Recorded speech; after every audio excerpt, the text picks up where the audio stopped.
All right. Afternoon, everybody. Hope y'all's having a great Thursday. It's just one more day till Friday. So I want to show y'all this. I worked another 2 hours today after I got off work and got all six on one side. I haven't even pre-drilled the other side. I got one of my hole patterns. I don't know what I did. I must have mixed it up or something, but it's okay because I had to oversize the holes for everything. But it's good because it gives you a little bit of adjustment with that chain. It's good. It's good to have a little bit of adjustment with everything, and I'm going to have big washers and everything. I did open up on the bottom for the shaft hole to 3/4 to help allow that because I'd love to do the 35 chain without any tensioners. So having adjustment in all of them helps allow that. You can take out quite a bit of slack if you can move these around. So anyway, let's get a little closer look. We won't get into the wiring yet. I'm not going to try to confuse you. Those are thermocouples. They're taped to the coils on this one right here. I might tap them and use those. I didn't rip those off. I ripped most of them off, the ones that I got out of our scrap. So, but yeah. So, got half of them on, right? And I've got two in the car. I fixed the bad clearance ones. One of them had a mixed up cover. Able to fix that pretty quick. I just trimmed everything back, and then it worked. So I've got 6 more. 4 here and 2 in the car. I need to go get them, but I'm done for today. I cut my finger yesterday, so it's pretty rough. But and you know what? I'm gonna take this apart and see if what I think's causing that is causing it.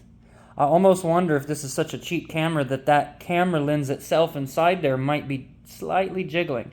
And if I can stop that, if I can like maybe a touch of hot glue or something in there to stabilize it, it might actually kind of fix it because it shouldn't shake like that. I might upload a sample, but it's rough, man. It hurts your eyes. So, and even if other than setting it on a table. So I have an old phone. Actually, I have a couple phones. I buy them for various reasons, but one of them I intended to use the camera because it's got a 4K 60 frames. I can't remember the guy got a couple of them, but just extra phones that are offline. They don't have any service at all. They're not even hooked up to Wi-Fi, but they have SD card slots, and that's what I wanted. So got a couple of those. I thought, man, I could 3D print something from a forehead for that, but that's kind of big. But it would work great because it's stable. It's got HD. It's got whatever I want. And I can upload direct to YouTube if I did connect it to the internet, or I could just transfer it to a flash card because I've got a couple of things that I can get data off phones and stuff with. So a couple of card readers that are real quick. Anyway, plug into your phone. But yep, this is what we're going to look like.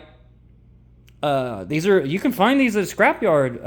I know I marked label out. It's not for the reasons you think. These are just mixed and matched, man, as far as the size goes and the brand. But however, the voltage is important. You want to match the voltage as close as possible. You can use a 120/240 for something like this. That's probably okay because the wines usually reflect for 120, but sometimes they'll be a smidgen smaller. They'll go they'll a little bit in the middle, not really in the middle, but they'll just go a step up. Sometimes I've seen that, but for the most part, 120/240 is okay, and 120/115. This is a 115, but we don't care that much about that because these are going to be running, if everything works the way I want right off the bat, they should be 80 volts. If I have to trim it, I can't adjust the wiring on this one. This is potted. It's only star. So that's the only thing.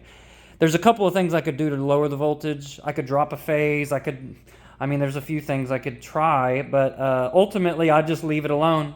Let it try to surge the voltage a little. As long as these others can slave it down a little, it should be okay. The voltage shouldn't climb too much if I'm burning it, but we'll see. I'm going to see because I'm going to also put switches on every one of these. Is going to have a disconnect right off the bridge.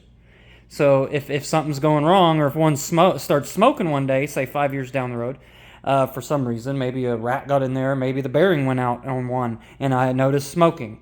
I come out. It's still, the bearing you wouldn't be able to do much about, but you could at least switch it off electrically, and you could figure it out, a way to bypass it. Or just if you could leave it open or put a new bearing, whatever. I guess that's not a good example, but you know what I'm trying to say. It'd be good to switch some off if you needed to. If you wanted, I don't know, maybe to work on it, maybe to do tests. For me, it's for tests. and each one's going to have its own cap. I'm not going to use the big blue cap. I've got a bunch of 560 UF that I'm going to use for these. At least one. They're 450 volt, 560. I got them for free, and they're like $4, $5, $6 a piece if you buy them, and they're good. They're pretty good ones. They came off of old inverter board, but yeah. So I'm going to use those to catch the DC, and then it's going to go to a big bank, and then I can do a lot of things from there. I can just send it out from there, pretty smooth DC, or I can choose to put it in an inverter, or I can even if your regulation fails. Check this out. Something y'all can do with this. That in a pinch, it's not the best freaking thing to do, okay? But since you can vary your speed independently, I'm gonna put voltmeters on this to where I can walk up and I can vary the idle and watch my voltage climb and go down on the generator side itself. It's going to be measuring a few voltage from a few places when I have the boards on it. But even if the boards failed, and this still starts and these still generate, you can still charge battery bank. You can still send it.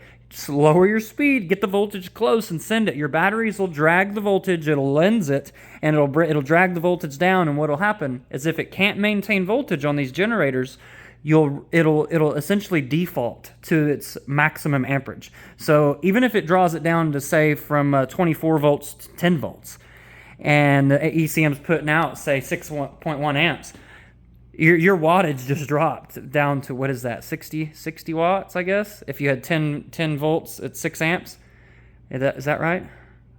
Yeah, I think so. So from 24 to 6, does that make sense? So you will bring it down if the speed's low. Now you start bringing your speed up, you will bring the current up because the voltage is going to come up. And when the voltage comes up, or the wattage comes up, I should have said that. The amperage almost stays the same on these when you're generating for the most part, unless you're not loading it all the way. But if you're loading it all the way at its maximum load, and it also depends if it's inductive load. These will lens on an inductive load, so that's why I like my diodes and stuff. Because I've played with it. I've hooked up inductive loads trying to run off the AC. Ooh, it reacts funny. It lenses more than a dead short. Well, even a dead short isn't the full capability of the lens on these, because if you have voltage bouncing around in there and you're lensing, it's going to be way harder. That's kind of, I think, what happened, except the power factor.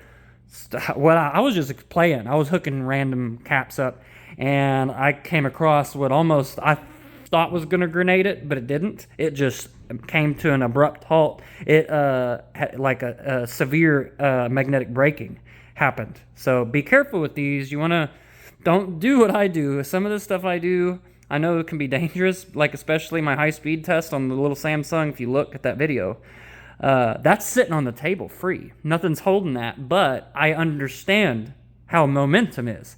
And I knew that motor, because I designed it, and I knew I'd just ramp it down slow and I'm fine. As long as you don't panic and let go of everything, and then the fucking thing jumps off the table, and then it's going 100 miles an hour through your house, versus, first of all, I should have had it clamped. I won't argue with you there. But I'm a daredevil sometimes. I've been known to do some risky shit. My brother-in-law told me this. He said, something I noticed about you, man? I said, what's that? He's real intelligent too. He said, if it's not at least slightly illegal, just a little bit illegal, you're not interested. And I said, you're exactly right. If it's not at least a little bit illegal, I'm not interested, because I'm interested in what they don't want me interested in. Anyway, peace.